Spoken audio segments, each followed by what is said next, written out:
Greetings, travelers, and welcome back.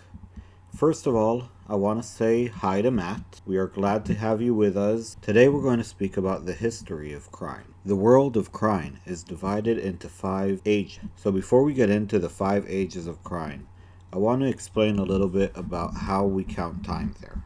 Some of my information I'm getting from the DragonLance campaign, some of this I'm going to get from DragonLance Wiki that it compiles the information and makes it a lot shorter and neater. Links to it will be in the bottom.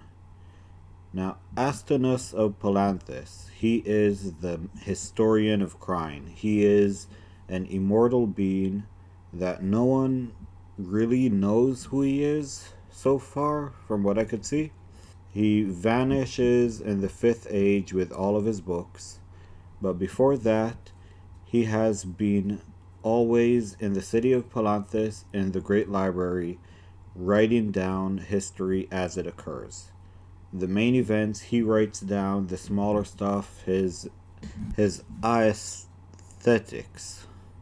or something like that. I'm sorry for the pronunciation. These guys are his pupils. They work for Astynos, and they all worship the god Gillian, that he is the neutral god of the book. They are clerics of varied degrees, and they spend their time recording history. Now, they divide the world, the timeline of the world, into 2. You have P.C., that's pre-cataclysm, and A.C., that's after cataclysm. The cataclysm is an event that happened on Krynn in Ansalon. It was a fiery mountain, or a meteor, that hit the city of Ishtar and completely annihilating it. Now, I have here, as you could see, a map of Ansalon, and we could watch how it changes from pre-cataclysm to post-cataclysm. And look how the geography changed. Over here, where the city of Ishtar, where it was, you see that red blood swirl. That is called the Blood Sea of Ishtar. And apart from that, the Empire of Ergoth, that it was probably the 2nd strongest empire at that time, just split from the mainland and almost vanished. The Empire of Ishtar completely disappeared. The reason for the cataclysm is the king priest of Ishtar was so hubris that he challenged the gods and he wanted to demand them to do his bidding. The gods got so mad that they threw a fiery mountain down on him and completely destroyed the continent of Ansalon. Now, in the continent of Taladas, what happened was a river of molten fire erupted in the middle of the continent and divided it by 2.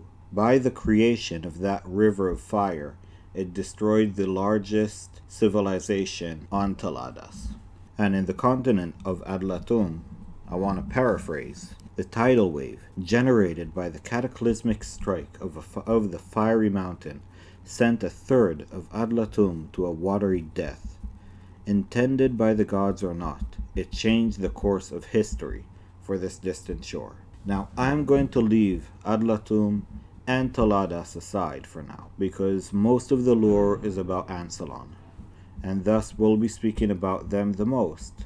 But I am still going to come back and talk about both Adlatum and Taladas. Back on topic. The world of Krynn is divided into 5 ages. We have the Age of Starbirth, the Age of Dreams, the Age of Might, Age of Despair, and Age of Mortals. Now, the Age of Starbirth, we don't really know when it started, and that is the creation of the world. The Age of Dreams is between 9,000 pre-cataclysm to 960 pre-cataclysm. Age of Might is from 960 pre-cataclysm to cataclysm itself.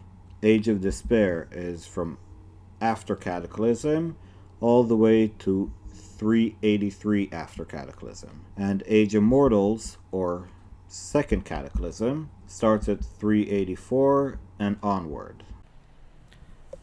Before we finish this episode, I wanted to say thank you to everyone that stayed until the end. It means a lot to me, and I hope to see you guys in the next one, the Age of Starbirth. Have a great day.